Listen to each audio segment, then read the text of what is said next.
How about you? Welcome to Hamiltonville Farm. Are you a rookie tractor owner like me? Then I've got 7 safety tips for operating a tractor that I think is going to help all of us. Stick around.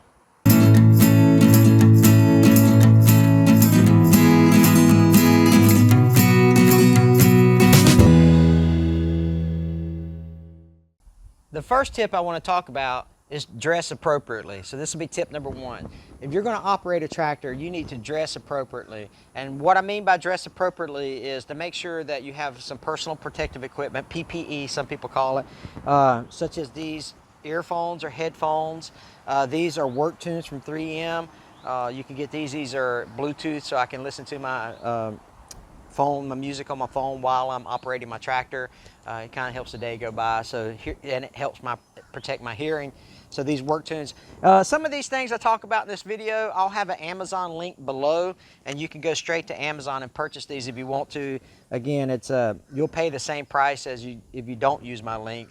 But it does give us a little kickback on the channel. But work tunes, any type of noise canceling headphones, foamies, some people call them, anything to protect your hearing. You need hearing protection, especially operating this loud equipment. I wear sunglasses or some type of eye protection during the day, especially when it's sunny out. If you're getting on and off your tractor, if you're working around limbs or brushes or in a dusty environment, this will help you. If you're loaded, let's say you've got a loader full of rocks, this might help your eyes, protect your eyes if you dump some gravel out or something like that. So you got your hearing protection, you got your eye protection. You also need your gloves. Gloves you're going to get out if you're going to be handling your PTO shaft, you're going to be handling your bucket, you're going to be handling levers, limbs, bushes, rocks, grain, chemicals, things like that. We'll talk more about that here in a minute.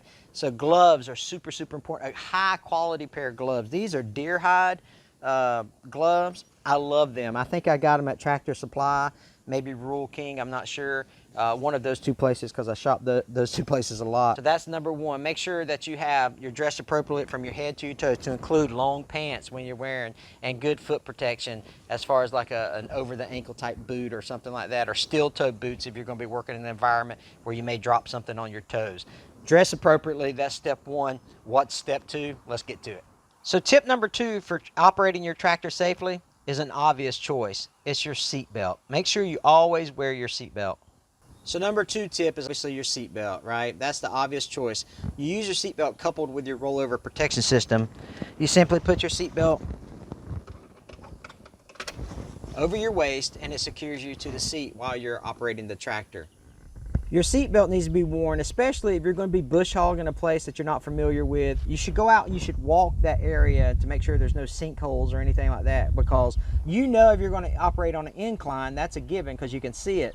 But where you don't understand sometimes is sinkholes when you're bush hogging fields or pastures or something like that. That's a real rollover hazard that you need to be cognizant of. Number 3 safety tip is be aware of what's above you.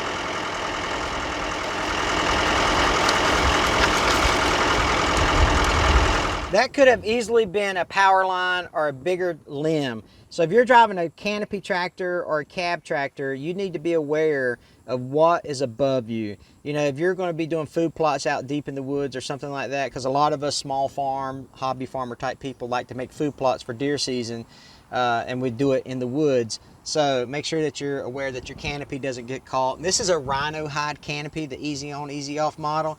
If you like this type of canopy, I'll leave a link below where you can get one. I've been digging mine. But if you also have a cab tractor or something, just be aware, hey, I'm out here, not only power lines for you big tractor owners, low-hanging limbs for us compact tractor owners and smaller tractor owners, but also guide wires. You know, these are the wires that hold the telephone and power poles in place that are at an angle going up to the pole. Be very careful about missing those things because they will sneak up on you. The 4th consideration for safety is if you're operating the tractor near a roadway. It's very important you pay attention to what's going on.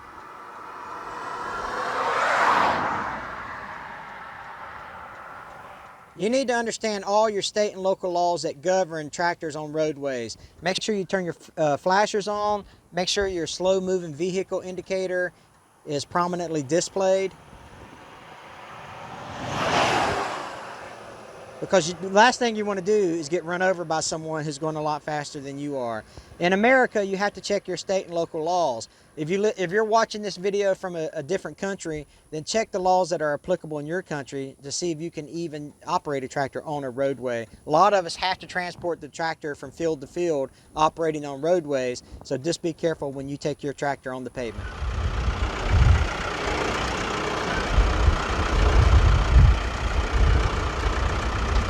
So tip number 5 is animals and children. You've got to always look out for them. You know, my dogs are always wanting to be around me.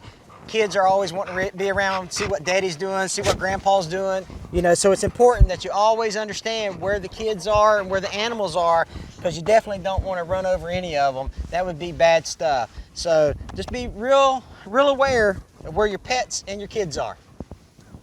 If I haven't mentioned the safety tips you're sitting here thinking about, then leave a comment below, or maybe I'll hit them in the next 2. Let's cover 6 and 7. Number 6 on our list is know your chemicals. Now, on a small hobby farm like I've got, I may deal with some fertilizer, maybe some weed killer, and so I need to be aware of, you know, the proper gloves to wear or something like that to handle that type of material. But if you're working on these big tractors and you're working with sprayers and you're working with stuff that's going to help your crops grow, or your, you know, harvest the crops that you've got in your fields, and you're going to be using these big giant sprayers, understand the hazards that are associated with the chemicals you're working with, and especially the environment you're in. Also, make sure that you wear some type of filter or mask or something if you're working in dusty conditions and things like that. If you're working in a grain silo or some type of silo where you need 2-person operations, or you need to understand the grain operation plan before you enter that silo. All that stuff is super important to make sure you don't burn your skin or something like that if you come in contact with these chemicals.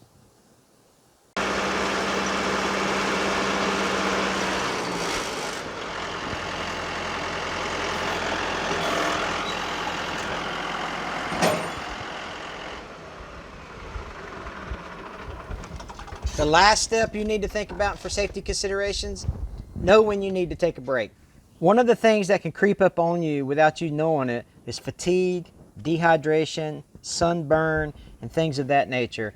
You know, a lot of folks, they actually have 40-hour-a-week jobs or full-time employment, and then they come home and then they work on their property. So you're already tired from getting up early, going to work, and then you think, well, if I can just get this field plowed, or if I can just get this, you know, this food plot cut, then I can get it done before sundown, especially in these long days during the summer months. So just be aware when your body's telling you, hey dude, I need some rest, or hey young lady, I need some rest, whatever the case may be, because you don't want to get tired on your tractor and start making bad decisions about safety. And then if you're down in the south regions where it's dry, or if you're in the southeast where it's humid, you know, you're starting to get dehydrated because you're sweating, you're losing all these fluids and stuff. So keep lots of Gatorade, Powerade, water, things like that will replenish you as you lose that fluid from your body. So staying hydrated, staying rested, well rested, and also, you know, make sure you're wearing sunscreen while you're out there, especially if you're in a open cab or open tractor and you don't have a cab with some tinted windows or something like that to keep you, or you don't have the shade from a canopy protecting you. So those are the 7 safety tips that I think are important for beginner tractor operators to think about. So those are quick 7 tips on how to safely operate a tractor.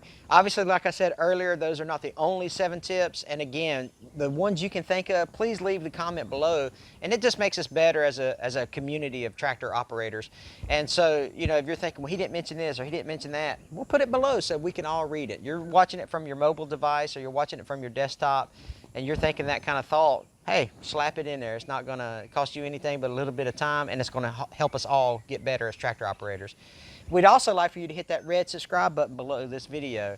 You know, to hit that subscribe button doesn't cost anything as far as money goes, but it lets you know when we put out new videos, especially when you click that little bell icon notification. And you're like, well, why should I subscribe to his channel? Well, one benefit to subscribing is you don't have to go digging for a video. You know, if you're subscribed to my channel, these videos will automatically be in your feed, and that way you can see what kind of videos we're putting out, some kind of lessons learned that we have on tractors, how to operate tractors, what we do, the projects around here, and that will hopefully, that will help you, is what I'm trying to say. So that's why you want to hit that subscribe button, because that way we don't get lost in the mix when you're trying to hunt for a video that you need the information on. So again, there's going to be that little white circle barn pop up over here. We appreciate all that help from you guys. You guys are great, and we'll catch you on the next video. You guys take care.